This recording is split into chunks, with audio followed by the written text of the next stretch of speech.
Weekly expiry के दिन बाजार में उतार चढ़ाव भरा कारोबार। निफ्टी में करीब 75 पॉइंट की गिरावट, लेकिन बैंक निफ्टी में दबाव कम, मिड कैप में रौनक। बाजार पर एफएमसीजी, आईटी और एनर्जी शेयर्स का दबाव। LTI, Mindtree, ITC, power grid Nifty के टॉप लूजर में शामिल। हालांकि मेटल और रियल एस्टेट में हल्की खरीदारी। फिच के भारतीय बैंकों पर पॉजिटिव रिपोर्ट से सरकारी बैंकों में रौनक। पीएनबी 3% से ज्यादा उछला। Canara bank, bank of Baroda और एसबीआई में भी खरीदारी का मूड। पेपर शेयर्स में दिख रही है रौनक। JK paper, orient paper, Andhra paper में 2 से 5% का उछाल।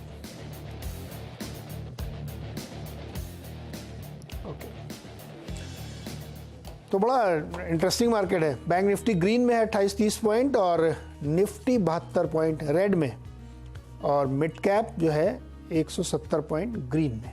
ये है बाजार की पिक्चर। और एडवांस डिक्लाइन 1845 शेयर्स मजबूती के साथ, 966 कमजोरी के साथ। ये सबसे ज़्यादा रिलैक्सिंग और सूदिंग है, और इसी से लगता है कि बड़ी रिकवरी सेकेंड हाफ में हो सकती है अगर यही ट्रेंड कंटिन्यू किया तो। तमाम दुनिया के नेगेटिव संकेत के बीच भारतीय बाजार बेहतर प्रदर्शन अभी तक तो दिखा ही रहे हैं।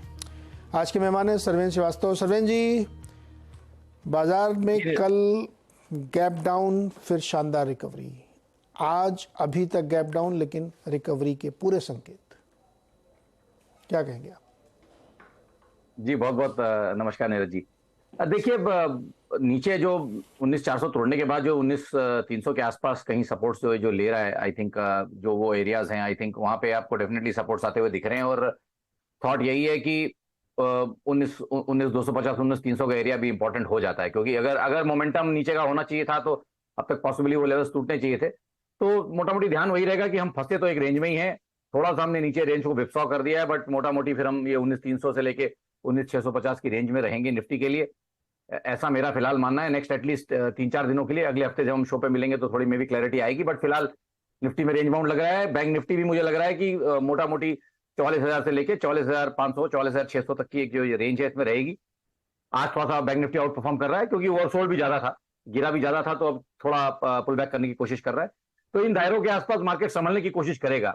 और बहुत क्रिटिकल दायरे हैं जो मैंने, ये हफ्ता बहुत इंपॉर्टेंट है, मैंने ट्वीट भी किया था, तो ये हफ्ता बहुत इंपॉर्टेंट है और ये दायरे बड़े इंपॉर्टेंट है।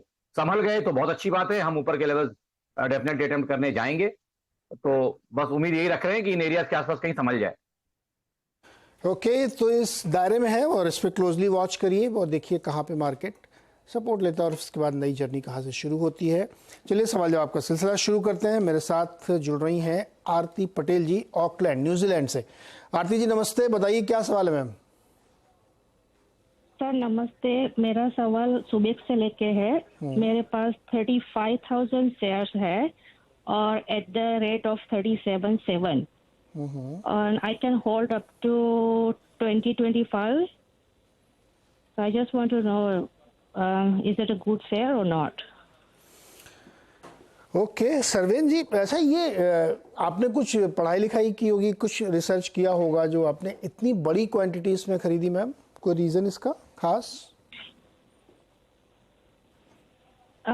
It was the time, I think last August when I invested. The news was when Subex was partnering with Jio. Okay, then you bought 35,000 shares of Subex. चलिए लेते हैं क्वेश्चन आपका। सरवेन जी, 35,000 शेयर ले रखे हैं मैम ने सुबेक्स के, और पिछले साल अगस्त में खबर आई थी तमाम किस तरीके के टाई अप कर रहे हैं, उसके बाद इन्होंने खरीद लिया।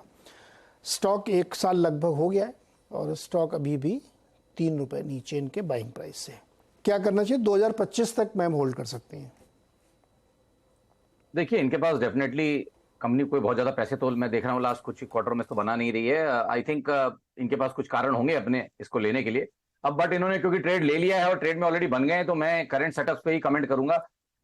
थॉट ये है कि भाई फिलहाल अगर आप देखें तो एक बढ़िया एक सपोर्ट एरियाज बन गए हैं 30-32 के आसपास, जहां इसके लॉन्ग टर्म मार्कर्स भी हैं। तो आई थिंक 30-32 के आसपास काफी इंपॉर्टेंट सपोर्ट्स हैं। उन एरियाज में इनकी नजर रहनी चाहिए। अगर उनके नीचे किसी कारण से जाता है तो मेरे हिसाब से या तो दोबारा से राय ले लें, या कहीं 29-40 के नीचे अगर बंद आता है तो एक मेरे हिसाब से थोड़ा पार्ट क्वांटिटी में एग्जिट भी मारे मेरे हिसाब से, क्योंकि क्वांटिटी ज्यादा है। बट जब तक 30-32 के ऊपर होल्ड कर रहा है तब तक आई थिंक बने रहे ट्रेड में, और ऊपर में अभी जहां पे गया था आई थिंक इस स्विंग में वो एरियाज अभी इसके लिए इंपॉर्टेंट 37-50 का जो एरिया है, अब उसका अगर ब्रेकआउट हो गया तो फ्रेश मोमेंटम आपको यहाँ आता हुआ दिखेगा। नहीं तो मोटा मोटी मानना है मेरा अभी भी यही है कि 30 से लेके 37 के दायरे में स्टॉक अगला 3-6 महीने फंसा रहेगा। चूंकि इन्होंने टाइम आरती जी ने 1.5 साल का रखा है, 2025 तक, इनको कोई प्रॉब्लम नहीं है जी। तो क्वेश्चन ये कि मान लीजिए 29.40 30 रुपए मोटे तौर पे पकड़िए, 30 रुपए पे स्टॉप लॉस लगा लें जी। अब ऊपर में 1.5 साल का वक्त देंगे तो क्या ये 40, 45, 50 तक जा सकता है? और कहां पे इनको फिर स्ट्रिक्टली प्रॉफिट बुक कर लेना चाहिए अगर गया तो? आई थिंक अगर 50 से 55 के दायरे में जाए तो डेफिनेटली थोड़ा मुनाफा बांधने की कोशिश करें। अब उसमें 6 महीने से तो ज्यादा ही लगेंगे ऐसा मेरा फिलहाल मानना है, बट इस तरह के स्टॉक्स जो होते हैं जब चलना शुरू करते हैं कई बार तो सबको सरप्राइज करते हैं। तो फिलहाल अभी तक चलने वो चिंगारी अभी तक नहीं लगी है कि भागना शुरू करे। अगर भागना शुरू करे तो मे बी पॉसिबली अच्छे टारगेट्स और जल्दी भी ला सकता है, बट फिलहाल जब तक वो नहीं हो रहा तो मेरा थॉट यही था कि भाई रेंज में फंसी हुई है चीज, और वर्स्ट केस जो मैंने बोला इनको कि 30 के नीचे निकलना है, और बेस्ट केस इनका 50 से 55 का है नेक्स्ट 12 से 18 महीने के लिए जो इनका दायरा है, उन दायरों के अंदर ही सोचे, उसके बियॉन्ड सोचने का जरूरत नहीं है। Okay, so Aarti ma'am put strict stop loss at 30 and your target could be 50-55 in a range of 1.5 years. So please keep watch. चलिए अगला सवाल लेते हैं आलोक राठी जी का, वडोदरा गुजरात से। आलोक जी नमस्कार, बताइए क्या सवाल सर? नमस्ते सर, प्रणाम। प्रणाम जी, बताइए। सबसे पहले तो सर CNBC को धन्यवाद देना चाहूंगा सर, जो निवेशकों को जागरूक करते हैं। आपके सभी प्रोग्राम बहुत अच्छे हैं और मैं रेगुलर दर्शक हूं सर। धन्यवाद सर, अब बस आप लोगों का ऐसा ही प्यार मिलता रहे, हम लोग और अच्छे शोज करते रहेंगे। हाँ सर, अब ये यूफ्लेक्स सर मैं 10 साल से ज्यादा होल्ड कर रहा हूँ। ये पैकेजिंग इंडस्ट्री में मेरे हिसाब से जो स्टडी किया है दिग्गज कंपनी है, और 1000 शेयर ले रखे हैं अराउंड एवरेज प्राइस 230 रुपए के अंदर, और लंबे समय तक रख सकता हूँ। इसके प्राइस मैंने 800 रुपए से ऊपर तक भी देखे हैं। रिसेंटली 1-2 दिन पहले इनके रिजल्ट आए हैं और कल ये थोड़ा डाउन हुआ है। तो मैं लॉन्ग टर्म व्यू जानना चाहता हूँ कि should I continue this stock, क्योंकि रेगुलर डिविडेंड वगैरह भी देती है ये कंपनी। तो आपका जी ज्ञान। आलोक जी, 800 रुपए और अभी 384, कोई कॉर्पोरेट एक्शन तो नहीं था बीच में, स्प्लिट बोनस कुछ? ये नॉर्मल करेक्शन ये हमेशा डिविडेंड देती है, और जो मैं न्यूज देखता हूँ क्योंकि मैं भी स्टडी करता रहता हूँ। हाँ, नहीं फाइनेंस बैकग्राउंड है। आलोक जी, ये जो अभी प्राइस है ये करेक्शन का वजह से प्राइस है या कोई बोनस वोनस तो नहीं मिला आपको ना? नहीं, नो बोनस। ठीक। सरवेन जी, अभी भी इनका ट्रेड प्रॉफिट में है, लेकिन काफी लंबा वक्त इन्होंने गुजारा है और डिविडेंड भी मिला ही है इनको, हर साल डिविडेंड मिला होगा। क्या इनकी राय बनती है यूफ्लेक्स के बारे में? 800 रुपए इन्होंने भाव देखा है, लेकिन नहीं देखिए, जो आप बोलते हैं और मैं भी जो हमेशा बोलता हूं कि हर 3-4 साल में एक बार बाजार इंडेक्स 25 से 30% करेक्शन एवरेज दे देता है 3-4 साल में, तो डेफिनेटली बीच बीच में मुनाफा बांधते रहना भी बहुत जरूरी है, और वो एरियाज को समझना भी जरूरी है। तो अगर दर्शक हैं हमारे शोज के तो आई थिंक काफी लेट आ जाते हैं लोग, जब थोड़े पैसे बन रहे हैं उस समय भी आए तो क्या है, काम थोड़ा आसान रहता है। अब इतने बड़े करेक्शन के बाद मैं इनको यहाँ से बेचने तो बोल नहीं सकता मेरे हिसाब से, क्योंकि मेरा फिल्टर वही है, जो स्टॉक्स 50% से मल्टी मंथ करेक्शन में 40-50% गिर चुके हैं। 21-22 में हमने जब कॉल लिया था कि बाजार गिरेगा, तो वो सब में अब टारगेट्स पूरे हो चुके हैं। तो यहाँ पे इंक्रीमेंटली मैं इनको और कोई नीचे का रिवॉर्ड दे नहीं सकता, तो फिलहाल यहाँ बने रहे। बट इन्होंने टाइम बहुत ज्यादा इसको दिया और बीच में मुनाफा बांधने की कोशिश नहीं की। यही मेरी एक थोड़ा मेरे लिए ये दुख का विषय है कि थोड़ा अगर कहीं बीच में थोड़ा बुक करते तो शायद नीचे लेने को भी इनको मिलता। बट फिलहाल अब ट्रेड में बने रहे, और मेरे हिसाब से जो इसने भी पीछे लोज रखे हैं वो इंपॉर्टेंट बन गए इसके। 325 के आसपास जो इसने लोज रखे हैं वो भी काफी क्रिटिकल है स्टॉक के लिए। जब तक उसके ऊपर टिका है तो मेरे हिसाब से बने रहे। उछाल में वापस 540-550 के टारगेट्स नेक्स्ट 6 से 9 महीने में यहाँ पॉसिबली आ सकते हैं। तो 9 से 12 महीने के लिए मेरे लिए दायरा यही रहेगा, 300 से लेके 540 तक के टारगेट्स इसमें आ सकते हैं आलोक जी, और उस समय फिर आप प्रॉफिट लेने की सोचिएगा। और आपके बिहाफ पे मैं एक सवाल पूछता हूँ सरवेन जी, क्या कोई शेयर जब आप खरीदें तो उसमें एक ये ऐसा लक्ष्य बनाया जा सकता है कि या तो मैं इसको 1 साल होल्ड करूंगा या 30% गेन होल्ड करूंगा, जो पहले आ जाए? क्या ये फार्मूला चलता है? नहीं, एनी डिसिप्लिन बहुत ही अच्छा फॉर्मूला है। अगर आप स्टॉप लॉस दो तरीके से लगा सकते हैं। लोग सोचते हैं कि स्टॉप लॉस हमेशा प्राइस पे लगता है, ऐसा नहीं है। अगर आपकी सोच का दायरा था कि 6-9 महीने में माफ कीजिएगा कंपनी अच्छा करेगी और उन दायरों में कंपनी अच्छा नहीं कर पाई किसी कारण से, तो आपको टाइम वाइज भी एक स्टॉप लॉस लगाना है। अगर आप किसी रिस्क डेस्क पे बैठेंगे और जॉबर्स को आप देखेंगे तो वो टाइम वाइज स्टॉप लॉस लगाते हैं, प्राइस वाइज तो लगाते ही लगाते हैं। अगर उनका टाइम भी पूरा हो जाता है तो भी सरवेन जी रुको, ये क्वेश्चन अभी स्टॉप लॉस में था ही नहीं। कोई शेयर मान लीजिए 100 रुपए का खरीदा किसी ने और उसने तय किया कि इस शेयर को मैं 1 साल रखूंगा जी और उसके बाद मैं बेच दूंगा, ये मुझे 10% रिटर्न दे, 20% दे, 30% दे, लेकिन मैं बेच दूंगा। पहला फिल्टर। दूसरा फिल्टर ये कि 30% मेरा टारगेट है, अगर वो 3 महीने में आ गया तो भी मैं बेच दूंगा। ये तो टारगेट फिल्टर होगा, टाइम फिल्टर। दूसरा, लेकिन अगर 100 रुपए वाला स्टॉक पहले ही महीने में मान लीजिए 80 रुपए पे आ गया तो मैं तुरंत बेचूंगा। स्टॉप लॉस की कहानी तो अलग है, वो तो तुरंत ही बेचना है, फिर वो टारगेट नहीं।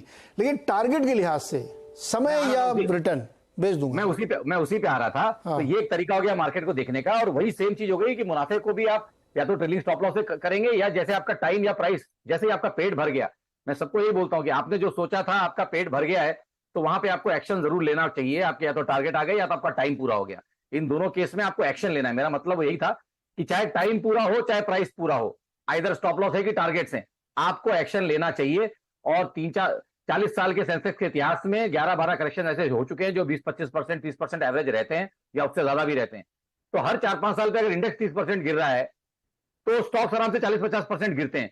उन टर्निंग पॉइंट्स को पकड़ना आना चाहिए। मैं सबको बोलता हूं कि वो आप चाहे किसी प्रोफेशनल का हेल्प लें या खुद करें, लेकिन डेफिनेटली 4-5 साल में एक बार आपको अपने घर का, जैसे आप घर का कचरा साफ करते हैं या घर की सफाई करते हैं, तो आपको एक बार साफ करना है कि क्या मेरे पास अच्छा है वो मैं रखूंगा और क्या मेरे पास कचरा है वो मैं साफ करूंगा। ये पोर्टफोलियो में हमेशा करता रहना चाहिए 4-5 साल में एक बार। बिल्कुल। तो ये मैंने आलोक जी के बिहाफ पे लोगों के लिए पूछा था कि आप एक लक्ष्य बनाइए कि हमको इतने साल तक इसको रखना है या इतने % रिटर्न पे रखना है, which ever comes first, number 1। Number 2 कि आपके बाइंग प्राइस से ही वो गिर गया तब तो फिर स्टॉप लॉस आपका ट्रिगर हो नहीं जाना चाहिए, भले ही आप इन्वेस्टिंग कर रहे हो। और मैं उस थ्योरी पे थोड़ा कम बिलीव करता हूँ कि लेके सो जाइए 20 साल तक। I don't believe on that. वो थ्योरी बहुत वर्क नहीं करती है।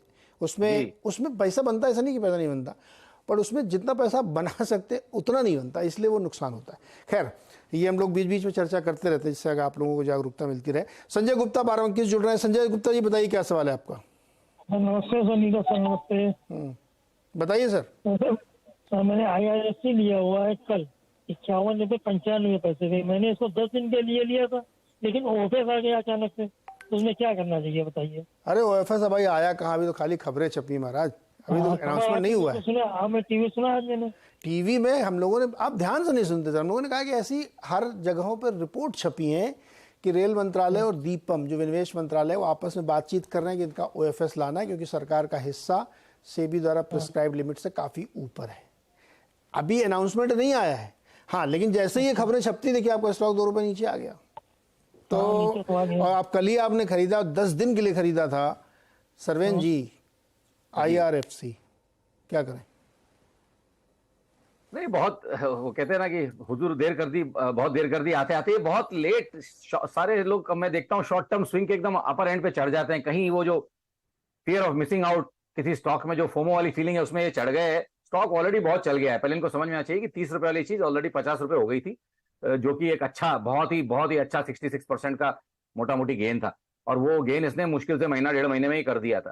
तो आई थिंक बहुत जोन में चढ़े हैं शॉर्ट टर्म।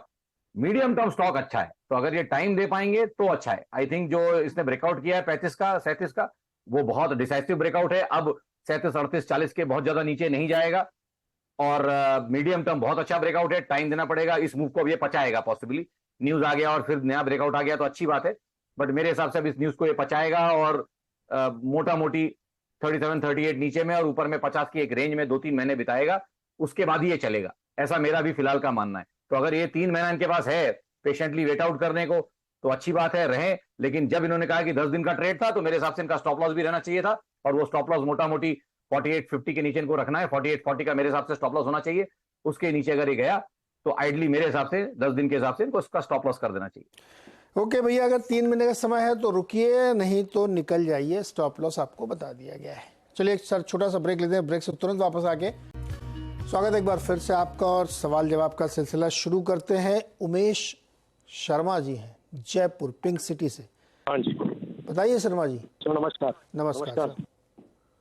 सर मैंने 1.25 लाख शेयर ले रखे हैं यस बैंक के। मेरा बाइंग रेट है 14.5 रुपीज और मेरा जो टाइम हॉरिजन है वो 2030 तक है, 2030 तक। कुछ पता है क्या आपको सर? नहीं पता नहीं है, बस मतलब आपका व्यू जानना चाहता हूँ कि सर। नहीं, पहले तो ठीक हम है या नहीं आपका है? व्यू जानना चाहते हैं कि आपने 1.25 लाख शेयर यस बैंक के खरीदे हैं 14.50 रुपए पे। सर मैं वो 3 साल से 4 साल से एवरेज करता करता आ रहा हूँ, जब से वो मतलब 67 से 5 तक गया, फिर बढ़ा, फिर घटा, तब से एवरेज करते करते मैं यहाँ तक पहुँचा हूँ। अभी और करेंगे एवरेज क्या? नहीं अभी हो गया है, इसीलिए मैंने उसको लॉक कर दिया 2030 तक। तो आपकी राय जानना चाहता हूँ। समझ गया मैं ये इसलिए जानना चाह रहा था। देखिए अब बात समझ में आई ना कि एवरेज प्राइस आपका आया, आपने 67 रुपए से खरीदा तो इसलिए क्वांटिटी बढ़ती गई। हाँ जी हाँ जी। तो लेकिन ऐसा जनरली करना नहीं चाहिए सर। 67 रुपए खरीदते खरीदते खरीदते खरीदते आप यहाँ तक आ गए। चलिए अभी आपको फायदा हो रहा है सर, है ना? 2-2.5 लाख रुपए फायदा हो रहा है मुझे। 15-16% का प्रॉफिट है। Okay Sarven ji. I don't require money immediately. हाँ I want to put it कि वही लॉक में चला जाए। ओके सरवेन जी से लेते हैं। सरवेन जी भाई यस बैंक में शर्मा जी ने 2030 तक का समय तय कर लिया है और एवरेजिंग करते करते अब इनके पास 1.25 लाख शेयर इकट्ठा हो गए हैं। अब आ गए ये फायदे में, 2.25 रुपए का लगभग फायदा है पर शेयर। क्या करना चाहिए? नहीं देखिए, पॉसिबली कहीं एवरेज करने का स्टॉक नहीं था और ये लकी है कि एवरेज करके इतना अच्छा अपना प्राइस नीचे ला पाए हैं, तो उसके लिए इनको मुबारकबाद। बट मे बी क्या वो राइट स्टॉक था, ये डिबेटेबल क्वेश्चन है। बट मैं इनको ये पूछूंगा कि इस पैसे पे कितना कमाना चाहते हैं 2030 तक? ये 6-7 साल में कितना पैसा कमाना चाहते हैं इसके ऊपर? कितने % रिटर्न चाहिए इनको? नहीं सच कमाना तो पता नहीं, क्योंकि कमाना तो दिख नहीं रहा, लेकिन ये है कि एक जितना एफडी में मिलता रहे उतना मिल जाना चाहिए 7-8 ईयर्स में। तो फिर सर आप फिर रिस्क क्यों लेंगे? अगर आपको एफडी का ही रिटर्न चाहिए तो आप सीधा एफडी में ही डालिए ना पैसा। शेयर बाजार में आता है। ये तो मिनिमम मैंने बताया, मैक्सिमम तो एक कहाँ जाएगा हम नहीं जानते ना। इसीलिए आप लोगों से राय ले रहे हैं कि आप क्या लगता है। ट्रेड में उतरने के पहले ट्रेड में उतरने के पहले एटलीस्ट आपको अपना एक होराइजन क्लियर होना चाहिए कि आप बाजार से आप एक्स्ट्रा कमाना चाहते हैं, तो आप बाजार से एफडी रेट से कितना एक्स्ट्रा आप कमाना चाहते हैं? इसमें कितने % एक्स्ट्रा आप कमाएंगे? सच कोई टारगेट नहीं है कि इतना कमाना चाहते हैं, लेकिन ठीक है, मतलब जो मुझे लगता है कि डबल ट्रिपल तक के चांसेस तो इसमें होने चाहिए 2030 तक। ठीक है, तो आप कहते हैं कि 7 साल में अगर 7 साल में इसको तकरीबन 3 गुना होना चाहिए, करेक्ट? क्योंकि ये पिछले 6-8 महीने पहले एक बार इसने 24.5 का अपर टच किया था। तो मैं वही बोल रहा हूँ, then why only Yes Bank? मतलब फिर खाली यस बैंक क्यों है? नहीं सरवेन जी, वो तो 7 साल में सरवेन जी एक मिनट सरवेन जी, चूंकि उन्होंने 67 में खरीद लिया था तो बाय डिफॉल्ट बाय कंपल्शन उनको एवरेज करना पड़ा। हाँ नहीं, मैं वही बोल रहा हूँ, रिसर्च नहीं यही पैसा बहुत अच्छे और शेयर रहेंगे जिनमें यही पैसा डाल सकते हैं और पॉसिबली इससे ज्यादा रिटर्न भी बन सकता है। इसके लिए मैंने बोला why only Yes bank. But ठीक है, अब ये ट्रेड में है तो मेरे हिसाब से ट्रेड में बने रहे। कॉस्ट के आसपास डेफिनेटली इनको स्टॉप लॉस रखना चाहिए अब यहाँ पे। और मेरा मानना यह है कि ये स्टॉक एक मोटा मोटी रेंज में फंसा है लास्ट 2-2.5 साल से, और वो रेंज उसको ऊपर में 25-26 के ऊपर जाने देती नहीं है। आप अगर देखेंगे तो 25 के ऊपर गया नहीं है, जाके टिक नहीं पाता है 25 के ऊपर। एक दो दिन गया था, बट 25 के बहुत ज्यादा ऊपर टिकता नहीं है। सो थॉट यही है कि 25 से इनफैक्ट वापस आ गया था। तो थॉट यही है कि मोटा मोटी यही रेंज रहेगी इसकी 15 से 25 तक। जब तक इस रेंज को ब्रेकआउट नहीं कर पाता है तब तक आई थिंक मुश्किल रहेगी स्टॉक के लिए परफॉर्म करना। मेरी राय इनको ये रहेगी कि जो नीचे के क्वांटिटी इन्होंने ली है, क्योंकि इनका एवरेज नीचे आया है, जो नीचे की इन्होंने क्वांटिटी ली है वो ये 24-25 की रेंज अगर आती है और वहां पे अगर लगता है कि नहीं ब्रेकआउट कर पा रहा है, तो मेरे हिसाब से दोबारा राय ले लें और जो नीचे की इन्होंने ली हुई स्टॉक्स हैं वो उनको 24-25 बुक करना चाहिए। ऐसा मेरा मानना है। 60 वाला शेयर। सरवेन जी सुनो, इतना अनिश्चितता है तो क्यों इतना झंझट में पड़े? लाइफ को सिंपल होना चाहिए। 2 रुपए 68 पैसे इनको फायदा हो रहा है, बेच दे पूरी 1.25 लाख की क्वांटिटी और उसके बाद एक कोई ढंग का ग्रोथ स्टॉक लें। अब बताओ कौन सा लें? मान लो बिचवा दिया हमने सब, क्या खरीदे? हाँ तो नहीं, अभी फिलहाल ट्रेड मेरे हिसाब से अभी कॉस्ट पे स्टॉप लॉस रखेंगे तो मेरे ख्याल से 21-22 तक की जगह है स्टॉक में, तभी निकले। मतलब 21-22 की तो जगह है ही। 24-25 तो ये एक सपना है कि भाई 24 तक एक ही बार गया था। इसके फिर क्या लें, ये तो बताओ आप। 2-2.5 साल में 21-22 तक तो जाता ही है, तो वहां पे जब जाए तो मेरे हिसाब से डेफिनेटली दोबारा कॉल लें या प्रॉफिट बुक कर लें नीचे के क्वांटिटी में। और कोई आइडिया जिस पर वो डिप्लॉय करें दोबारा? देखिए आई थिंक अभी तो मेरे पास इमीडिएटली ऑफ हैंड जिस तरह का इनको रिटर्न चाहिए उस तरह का कोई स्टॉक सामने नहीं है, बट डेफिनेटली बाद में फोन करेंगे तो इनको दिया जा सकता है। ओके, तो जो ये पूरी स्थिति बनी है ना उमेश शर्मा जी, आप बहुत लकी आदमी हैं कि आपने इतनी भयानक एवरेजिंग की, 67 से खींच के आप इसको लाए 14 रुपए तक एवरेज किया और आप 2.5 रुपए के पर शेयर पे फायदे पे आ गए। ये आप बहुत लकी इंसान हैं, ये आप ध्यान रखिएगा। अदरवाइज जनरली ऐसे में लोगों को भारी नुकसान होता है। तो अब आप इस पर बहुत स्ट्रिक्ट स्टॉप लॉस रखिएगा और जब आपको लगे कि अब पेशेंस लूज हो रहा है तो उसको बेच दीजिएगा। बहुत सारे आइडियाज़ हैं, 6000 स्टॉक लिस्टेड हैं, तो उस पर डालिएगा। अभी ज़बरदस्ती कि नहीं मेरे को यस में ही कमाना है, कोई मतलब नहीं, इतना रिस्क क्यों लेने का जब इससे इजी आइडिया मिलेंगे। तो आप फिर से दोबारा कभी फ़ोन करिएगा तो अच्छा कोई स्टॉक होगा अगर रडार पे सरवेन जी के, तो आपको सुझाया जाएगा। लेकिन फिलहाल इसमें आप स्टॉप लॉस के साथ ही ट्रेड करें और कभी जिद मत करिए कि मुझे कोई एवरेज कर करके इसको नीचे लेके आना। By chance you are lucky, that's very in profit. चलिए खैर, आज का शो यहीं पे खत्म करते हैं। सरवेन जी बहुत बहुत शुक्रिया हमारे साथ जुड़ने के लिए, बातचीत करने के लिए। और क्या मार्केट का हाल इस समय? वही 70 पॉइंट नीचे निफ्टी और 60 पॉइंट ऊपर बैंक निफ्टी। ब्रेक के बाद देखिए खिलाड़ी नंबर 1।